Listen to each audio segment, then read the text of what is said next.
Hi, I'm Brandon Phillips from Oklahoma City, Oklahoma. I'm one of the founders of the Retro Gamer Society, and this is my Nintendo collection. This is the Aladdin Deck Enhancer. It originally launched with 7 games. One was bundled with the Deck Enhancer itself. So the idea of the Aladdin Deck Enhancer was that the essential guts of the cartridge, what actually makes it work, are in an adapter, and the game components of the cartridge are in a separate cart. And you snap the two together, put that into your NES, and you have your game.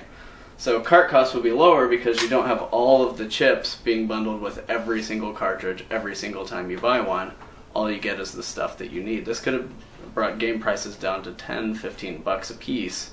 Unfortunately, it came out late in the life cycle of the NES. The Super Nintendo was already taking off in the market, and unfortunately this failed.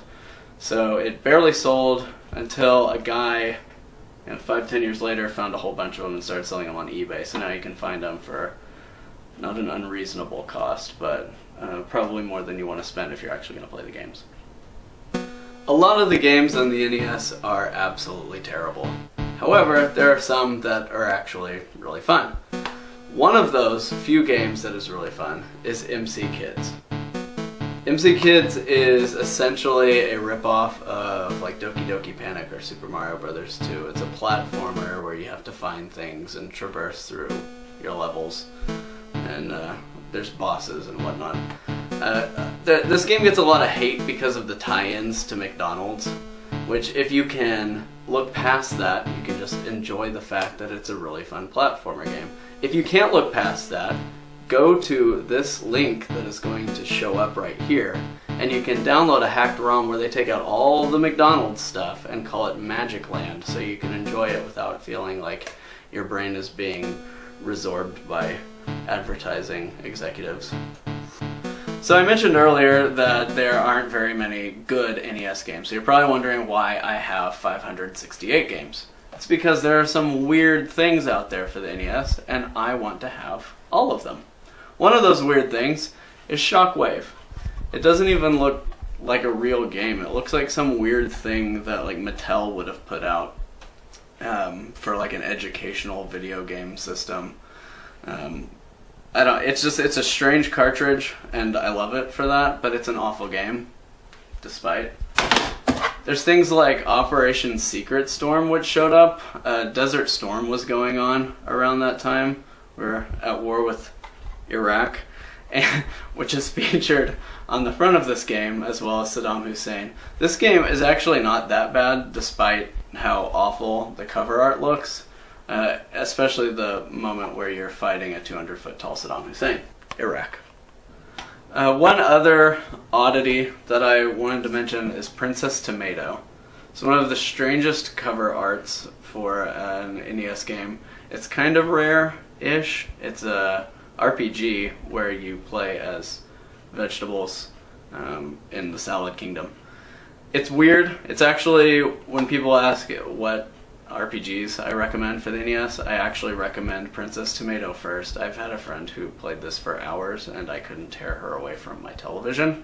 So it's clearly very fun. It's just really weird looking, and it's the only neon pink label for the NES that I know of.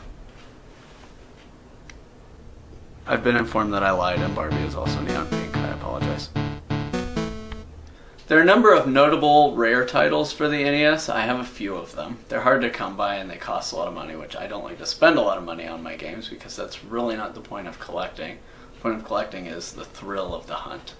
A lot of these rare titles came about because of small print runs, recalls, or just showing up late in the NES life cycle and just not gaining traction in the market. One of those, like that, was Bubble Bobble Part 2.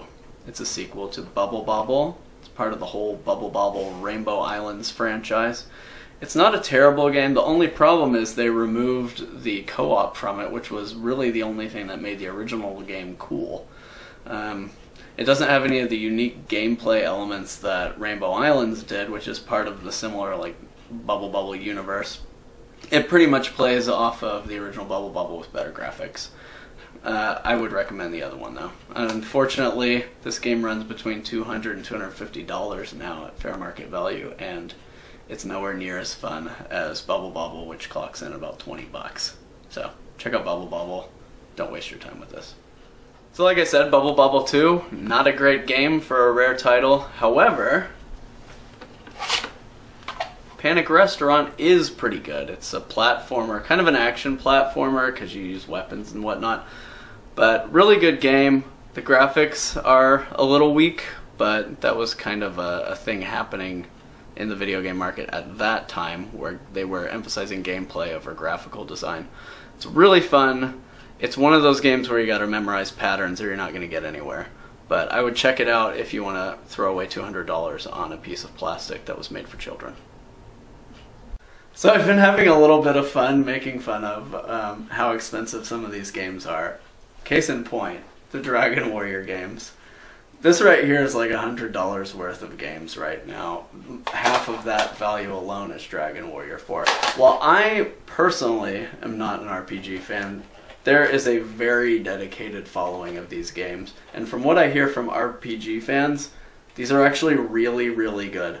So, if you were going to spend the money on a rare game, I guess I would have to suggest spending the money on the Dragon Warrior series. So there you go. That's the end of my soapbox. Sorry if I offended anyone. Not really. One of the companies whose games I like to collect is Color Dreams. They're weird, they come in strangely colored cartridges, and they always have really interesting hand-drawn cover art, like Predicus Conflict here. So Color Dreams was one of the only companies making unlicensed games for the NES at that time, the other one being Tengen. So Color Dreams didn't do very well because people were a little leery about buying these weird baby blue, easily yellowed cartridges.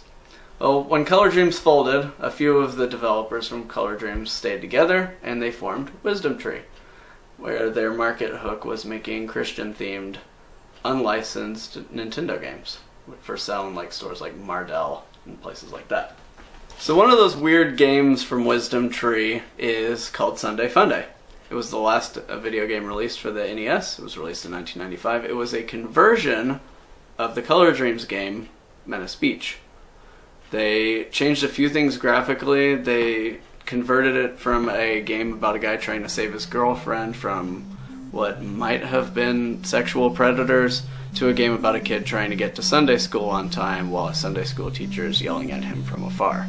Both games are equally terrible, with some of the worst controls of any NES game in the NES library, but a really interesting piece of unlicensed game history by one or possibly two of my favorite game developing companies.